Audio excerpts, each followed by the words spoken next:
Welcome to United Network News, the official news channel for CARE, the Center for Amity and Restoration of Earth.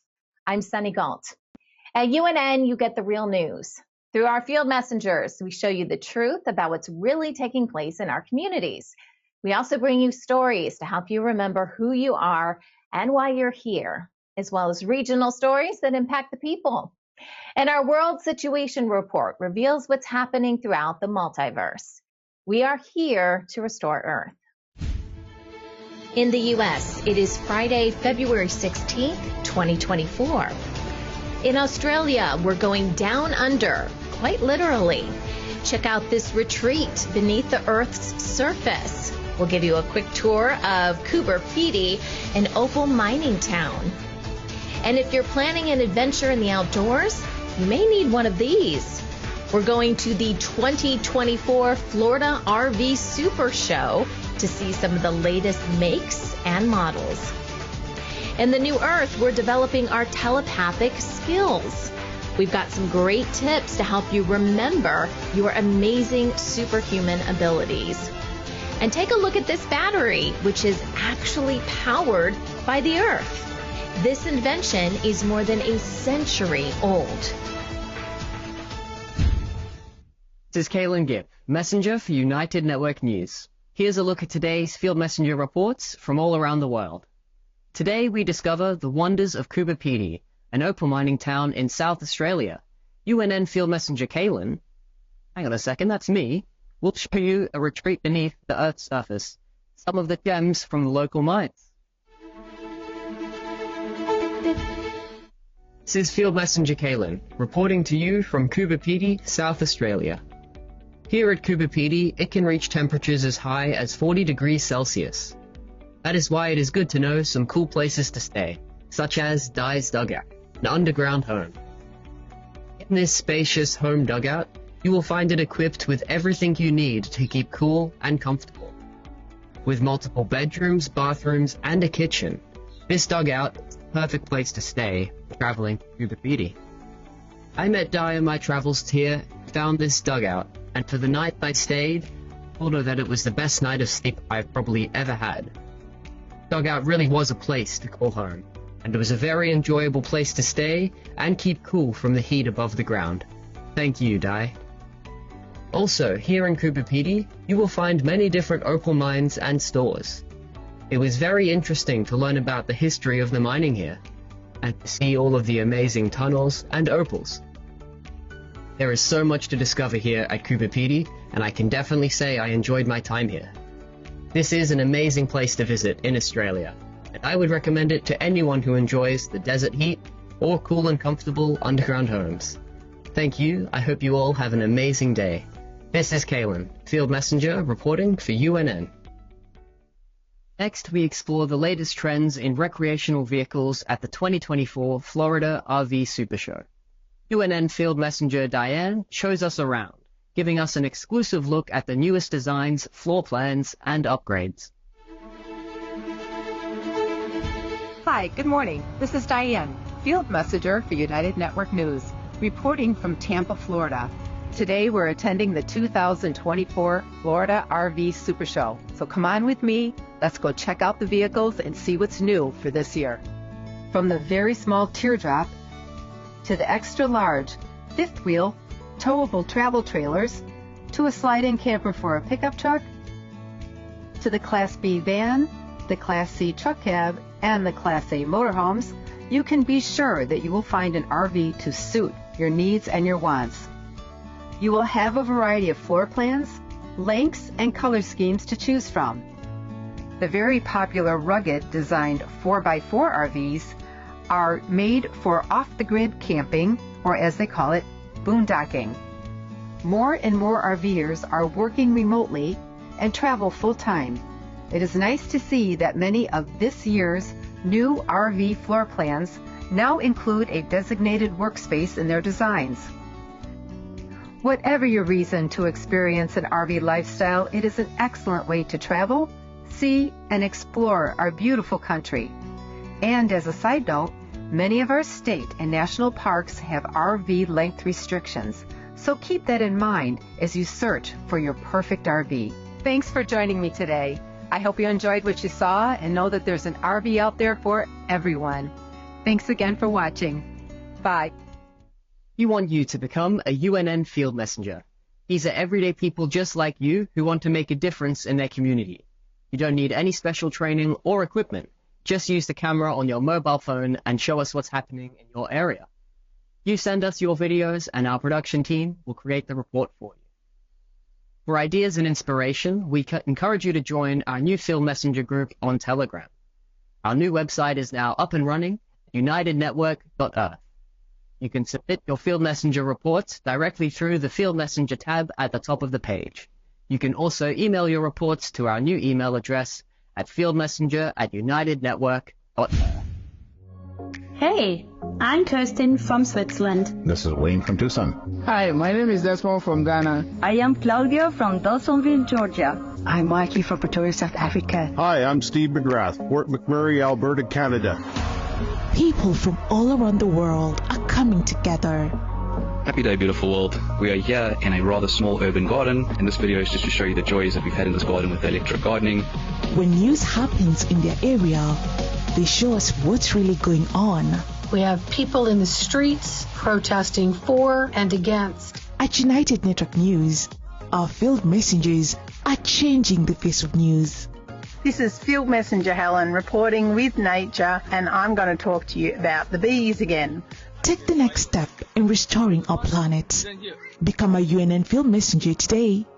Hi, I'm Stephanie from South Africa. If it's going to be, it's up to me.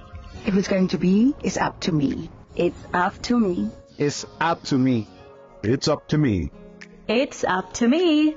It's up to all of us. We're UNN, and we're taking back the news.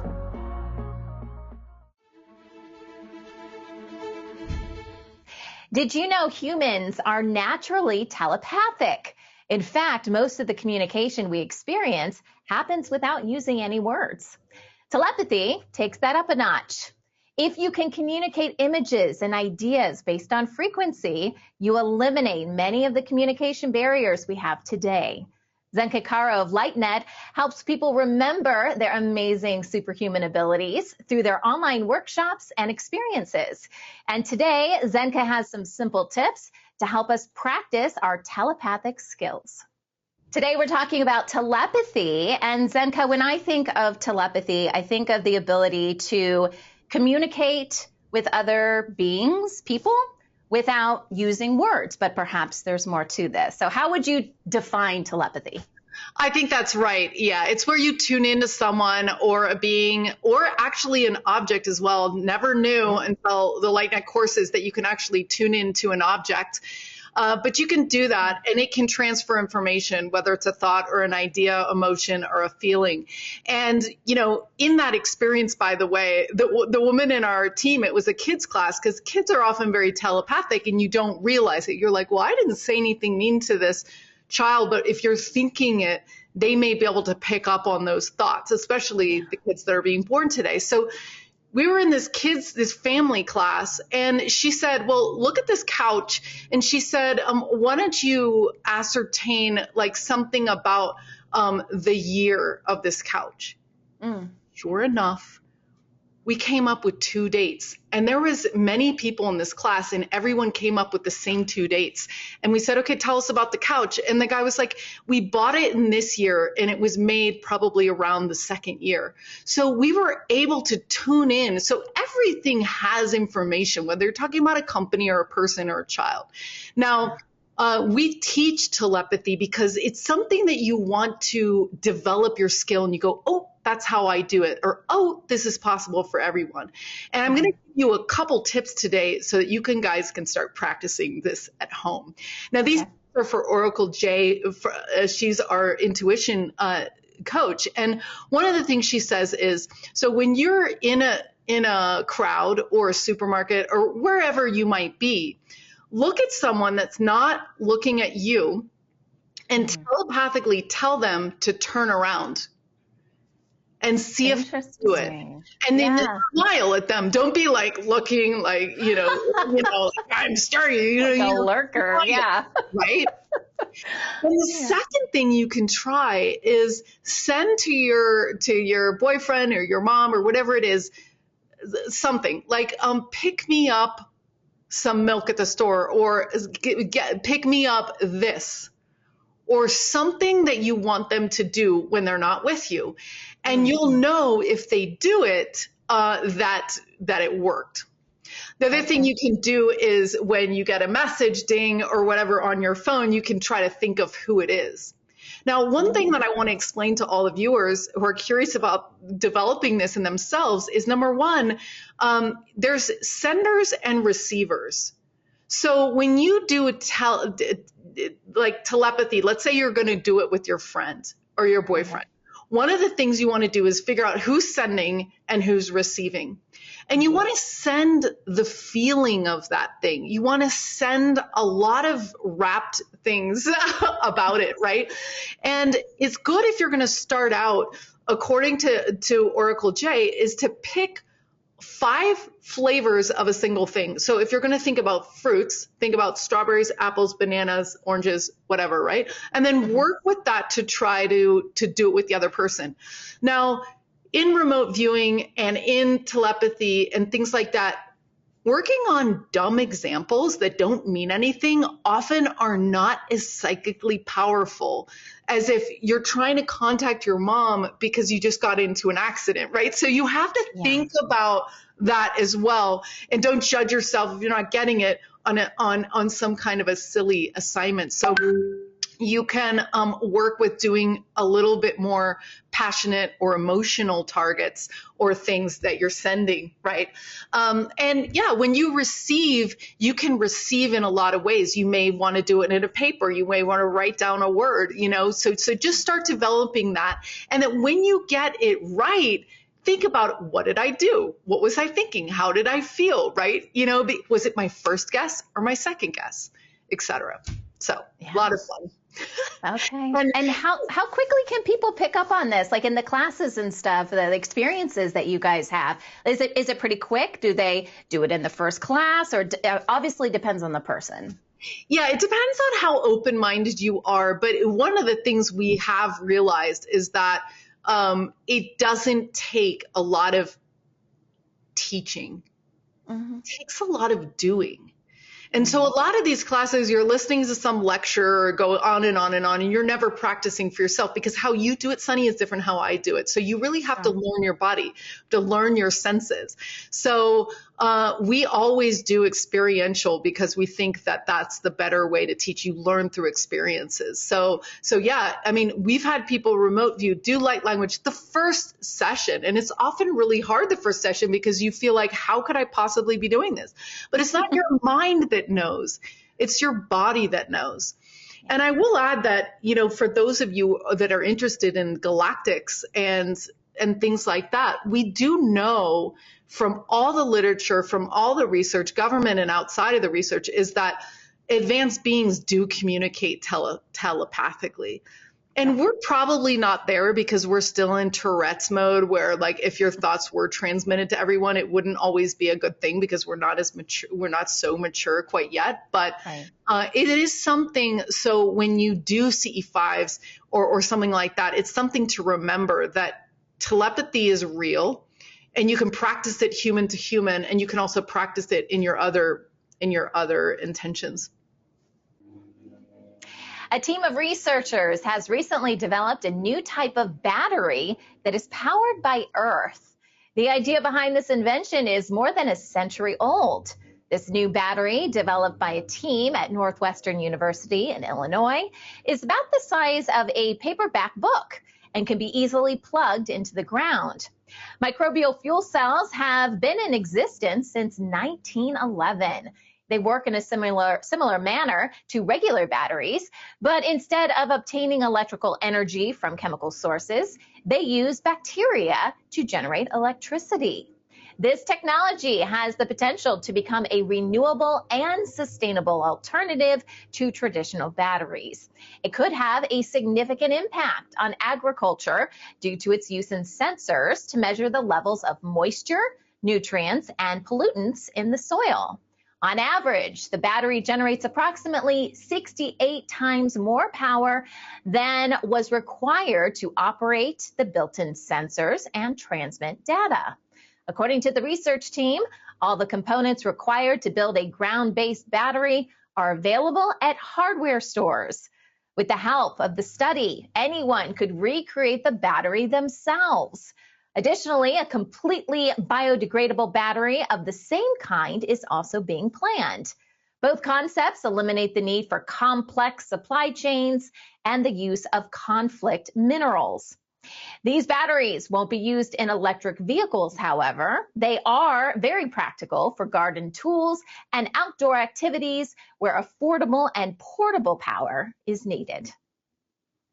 Solar panel recycling, called urban mining, is gaining popularity as an innovative and eco-friendly solution to the problem of solar waste. Companies pioneering this technique are recovering valuable materials like aluminum, copper, and glass from old solar panels, bringing them back into the manufacturing cycle. While the process is energy intensive and requires significant labor, it is predicted that the industry will grow as more panels go out of service. In Australia, the first solar panel recycling plant has been launched, recycling end-of-life solar panels without using chemicals. Though solar panel recycling is not entirely new, the first plant of its kind opened in Europe a few years ago. It is anticipated to play a significant role in countries leading in solar uptake. Chemical-free recycling methods provide a second life to all materials, including inverters, rail components, and cables, leaving no waste for landfill. While this initiative not only reduces the environmental impact of solar waste, it also provides economic benefits. With the rise in demand for renewable energy resources, recycling can create new job opportunities and boost local economies, as well as reduce trash in landfills.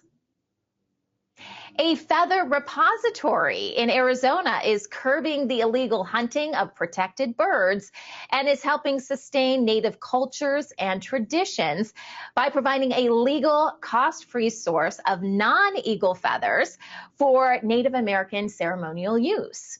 In America, with some exceptions, it is illegal to own eagle feathers or hunt birds of prey.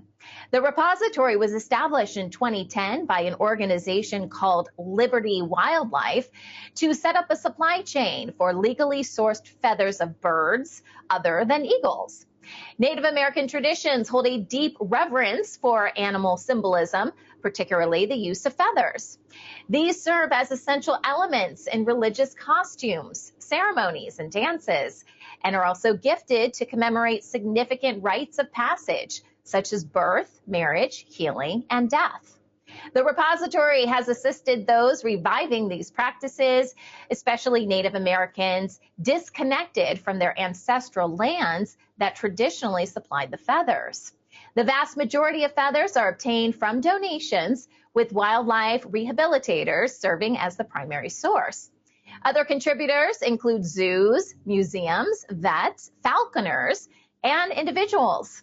Some feathers are also provided by the Wildlife Rehabilitation Center itself, which houses more than 100 rescue birds that are unable to return to the wild. The program has filled about 6,000 requests from 250 tribes across 46 states. These include orders from the molted feathers to entire frozen carcasses, covering more than 1,100 bird species from hummingbirds to condors, hawks, owls, falcons, vultures, crows, and smaller birds. The non-eagle feather repository program continues to combat the damaging black market trade by collecting, recycling, and distributing free feathers. This effort is making a valuable contribution to the conservation of North American bird populations and the preservation of Native American heritage for future generations. We are United Network News. Every day, we release real stories from real people all over the world. Field Messenger reporting from Gold Coast, Australia, Denmark, Canada, Uganda, from Atlanta, In Southern California, In their own words, people like you share what's really happening in their area. At UNN, you are the news. You are creating a new world with infinite possibilities. You are the restoration plan. Come join us for the real news every Monday, Wednesday, and Friday, only on United Network. We're UNN, and we're taking back the news. Now, a look at regional stories around the world. In Senegal, the government's decision to postpone federal elections is causing all sorts of problems, including violent demonstrations and a mobile internet blackout. South Korea is experiencing a shortage of doctors, but plans to increase the number of medical students is causing a backlash. VPN usage in China is on the rise. Residents are trying to override their country's heavy internet censorship, known as the Great Firewall. And in the U.S., dating apps are being accused of creating game-like features to make their apps more addictive, a form of psychological manipulation.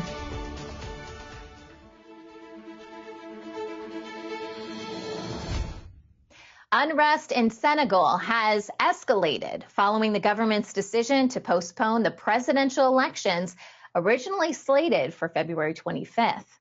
Violent demonstrations have taken 3 lives and led to at least 271 individuals going to prison, intensifying the crisis that has marked one of Senegal's gravest challenges in recent history. Authorities have imposed a mobile internet blackout and have banned a public march, citing traffic concerns. The opposition has criticized the election's deferral as unconstitutional, while the president justifies the decision by pointing to disputes over candidates and fears of recurring unrest. Meanwhile, the academic community has shown solidarity with protesters with a 2-day strike across public universities in response to a student's death. Malawi has officially removed visa requirements for travelers from 79 nations, including key tourism markets such as the United Kingdom, China, Russia, Germany, Australia, and Canada. This exemption is not reciprocal. Countries that demand visas from Malawians are excluded. The decision, which doesn't include diplomats and select government officials, is predicted to boost tourism, incite trade growth, and enhance Malawi's diplomatic relationships. In light of these changes, the tourism sector anticipates a more vibrant exchange with international visitors keen to explore Malawi's rich cultural landmarks and natural beauty. South Africa's healthcare system could soon be revamped if the president follows through with plans to sign the National Health Insurance, or NHI, bill into law. This bill, which underwent legislative approval last year, aims to correct healthcare disparities that persist nearly 30 years after apartheid ended. While details and timelines remain sparse, the move could significantly impact millions of economically disadvantaged South Africans by granting them access to essential healthcare services. However, the proposal has faced criticism from business leaders who fear it could deter investment and harm the country's precarious economic status. While the legislation is favored among voters during an election year, real-life implementation may see delays due to anticipated legal challenges, potentially postponing its benefits for those in need.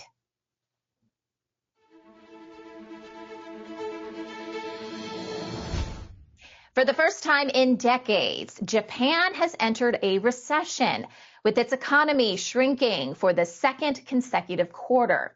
The economy's contraction by 0.4% in the last 3 months of 2023 was unexpected and has led to Japan losing its spot as the world's 3rd largest economy to Germany. The decline was greater than what economists had anticipated, with many expecting a growth of more than 1%. This downturn could postpone the Bank of Japan's decision to raise interest rates, leaving them in negative territory since 2016 to encourage spending and investment. The falling yen has boosted the profits of major exporters by making Japanese goods cheaper abroad. For the general population, the immediate impact is mixed, benefiting consumers buying imported goods, but potentially delaying wage growth and investment in services and infrastructure. In a series of demonstrations across South Korea, doctors are speaking out against the government's plan to raise the number of medical students. The move, set to begin in 2025 with an increase of 2,000 students, is met with resistance from physicians demanding improved medical fees and legal protections, especially in underserved sectors like obstetrics and pediatrics. The increase aims to address the country's shortage of medical professionals, aggravated by a rapidly aging population and low birth rates. Despite the health ministry's assurance of uninterrupted medical services, the healthcare community's unrest suggests potential impacts on patient care. Negotiations between the government and doctors' groups continue, while public opinion on the protest remains divided. In Thailand, Bangkok residents are experiencing a significant impact on their daily lives due to hazardous air pollution levels. People are advised to work from home and limit outdoor activities to reduce exposure to dangerous microscopic particles that pose short-term respiratory issues and more severe long-term health risks. The smog, influenced largely by vehicle emissions and other pollutants, has also prompted discussions of stricter measures, such as suspending construction and reducing inner-city diesel traffic. Meanwhile, citizens, especially from the growing middle class, are expressing increasing frustration over the persistent haze affecting their daily lives. VPN usage in China has escalated dramatically in response to the country's heavy internet censorship, commonly known as the Great Firewall. The firewall blocks access to many foreign websites, spurring individuals, particularly the tech-savvy youth, to bypass these restrictions using VPNs. Recent clampdowns, such as limiting online gaming for teenagers and censoring political discourse, have only intensified reliance on these tools. Analysts say using banned VPNs carries severe risks, especially for those parts of minority groups or accessing taboo content. As China continues its crackdown with tactics like erasing VPN references online, experts anticipate the government may further resort to slowing down international internet traffic. This could either deter VPN usage through increased inconvenience or trigger more sophisticated methods of going around the system. In Malaysia, refugees continue to face hardships with limited legal protections, forcing them into underpaid and often exploitative labor. The current system, lacking formal recognition and worker rights, relegates many to 3D jobs, positions that are difficult, dangerous, and dirty, and which locals tend to avoid. Despite the introduction of a minimum wage, numerous refugees are paid less or not at all, with instances of unpaid overtime. While a few pilot projects and exceptions have shown potential pathways for integration, these have remained limited and not widely implemented. Refugees continue to fight for better living conditions, but many find themselves stuck in a cycle of survival with limited hope for the future. Their skills and capabilities remain underutilized as Malaysia struggles with the balance between addressing labor shortages and resolving legal frameworks governing refugees' work rights.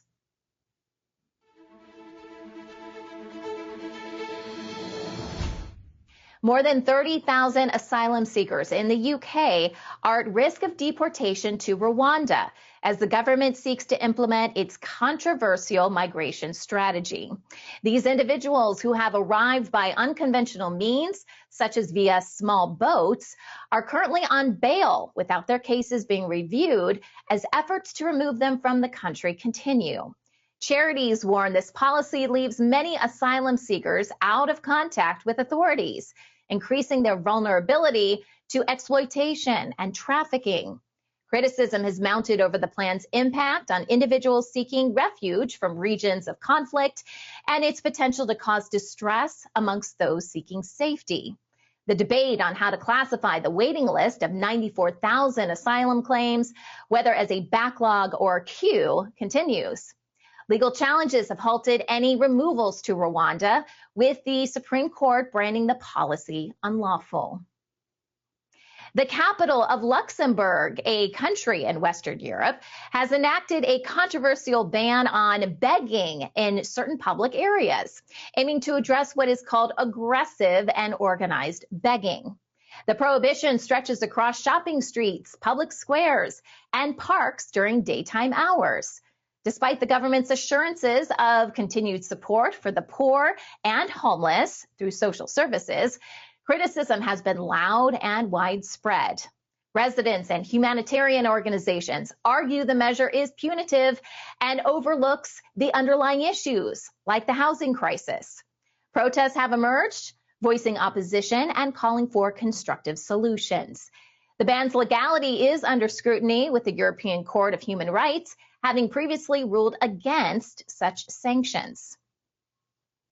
Continental, a leading German automotive supplier, has disclosed plans to reduce its workforce by more than 7,000 jobs globally by 2025. This significant workforce adjustment includes a substantial reduction within their research and development sector, as well as cuts from a pre-announced cost reduction plan. Continental intends to reallocate resources to align with emerging vehicle technologies, stating that it will seek personalized measures to mitigate the impact on its employees. This is part of a broader pattern of layoffs across Germany's manufacturing sector, with companies like Bosch and Miele also taking similar measures. The impact of these layoffs is profound, not only for the employees directly affected, but also for the national economy, as Germany confronts global slowdown and accelerating inflation.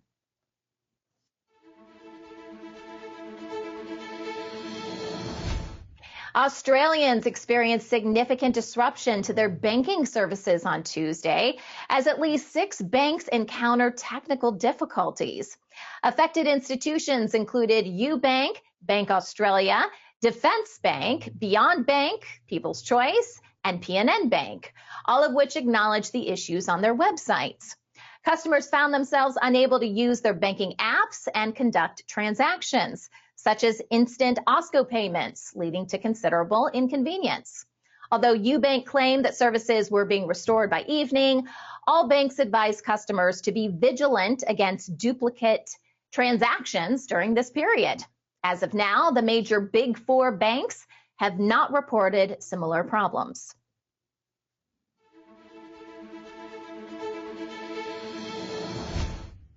An oil spill occurring near Tobago Island, Trinidad and Tobago, has prompted emergency response from local authorities and volunteers. The spill was first detected on February 7th, and the Prime Minister has declared the situation a national emergency. Efforts are underway to mitigate its impact on the island's coastal regions and the Scarborough port, a popular destination for cruise ships during the tourist season. The source of the spill, identified as a vessel named the Gulf Stream, is currently under investigation.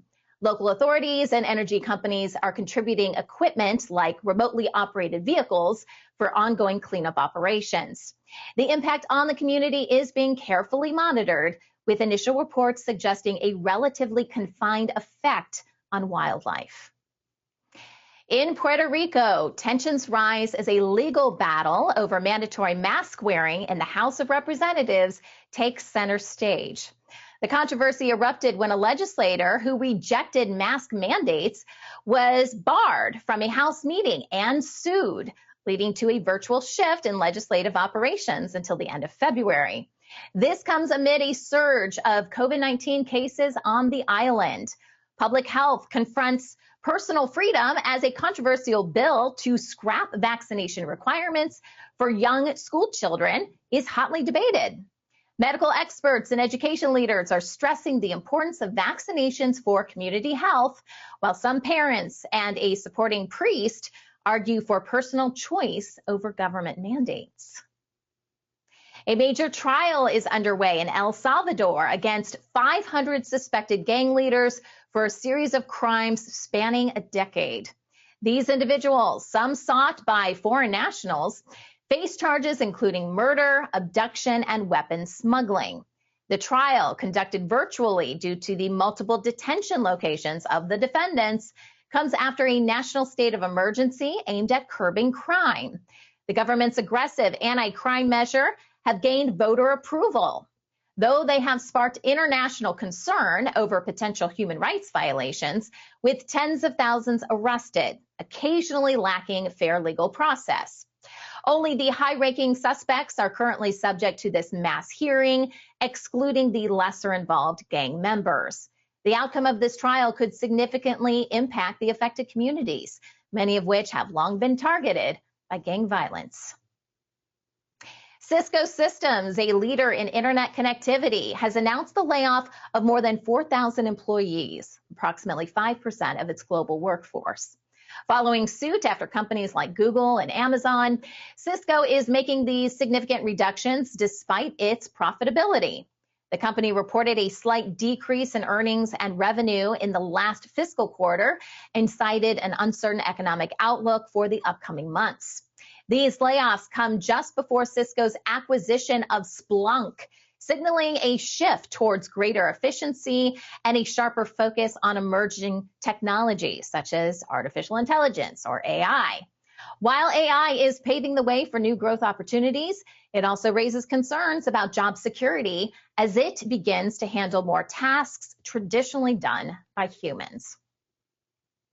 A federal lawsuit filed on Valentine's Day in Northern California accuses Match Group, owner of popular dating apps like Tinder and Hinge, of manipulating users into excessive use and spending on their platforms.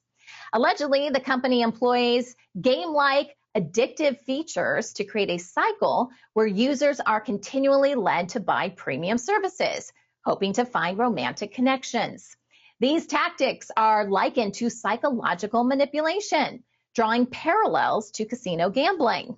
The lawsuit, which aims for class action status, is filed amidst a broader conversation about the negative impact of addictive tech on mental health, similar to ongoing lawsuits against social media giants like Meta Platforms.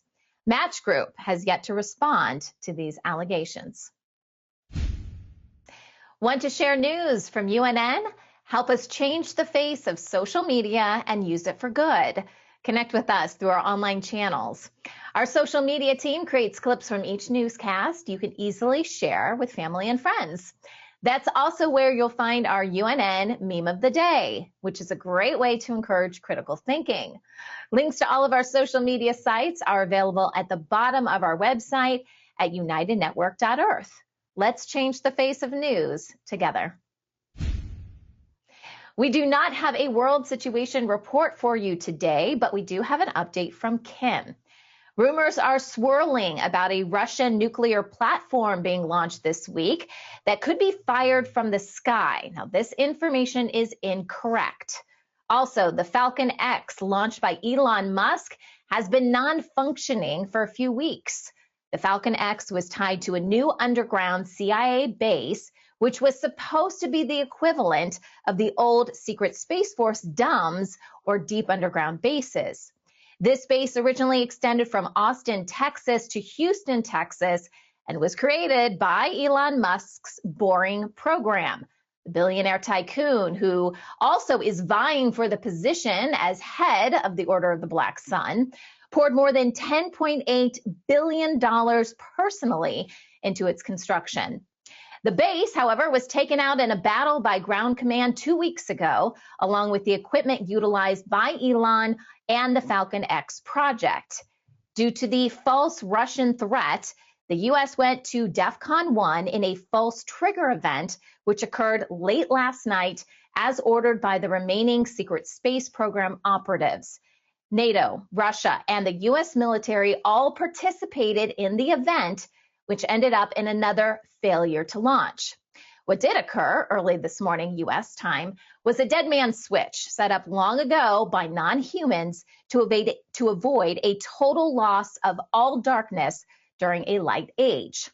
The operatives of the secret space program and the Rothschild family plan to capitalize on the event, hence the promises of funding for militaries, the war in Israel, and the war in Ukraine. Several locations around the world were targeted by Ground Command this morning, including Cheyenne Mountain, Grants Pass Mountain, Oregon, Ben Nevis Mountain, Scotland, Lemire Mountain, Spain, Warden's Peak on Vancouver Island, Canada, and the Blue Mountains of Jamaica. Each location had remaining deep state members as well as other advanced alien tech. This means there will be no EBS system activation tomorrow, as the X, for extermination program, was not revived in Cheyenne Mountain by the deep state today. Now that wraps up today's news update. Please share UNN with your friends and family. We need everyone to come together and help restore our planet.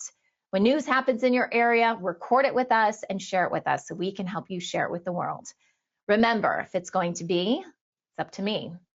I'm Sunny Galt. Join us Monday, Wednesday, and Friday for the real news.